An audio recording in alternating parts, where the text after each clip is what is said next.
Good morning. Jez asked me to share an encouragement about prayer, or a topic I felt God was speaking to me about, and I've been thinking into this a lot, and I feel like the Lord has been speaking to me particularly about praying for our leaders at this time, and I feel like that takes that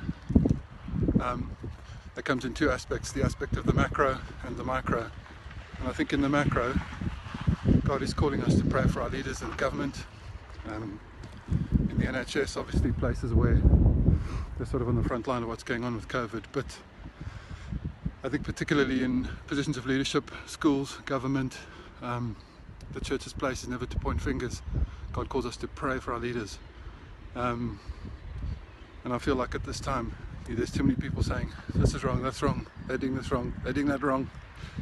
But I wouldn't like to be in those positions. There's an unbelievable amount of wisdom called for, and we need God's wisdom to speak into those situations. So I think on the macro we need to pray for wisdom, and then on the micro, on the home front, we need to pray for our mothers and our wives and anybody homeschooling, single dads, whoever it might be. That's an unbelievable challenge that's going on right now. We've been called to essentially morph into teachers. Some of us are better at that than others, but I mean, you don't want to see me try and do maths at the same time as entertaining the kids and keeping them fed and keeping the house running, etc. So it's pray for our moms, pray for our wives.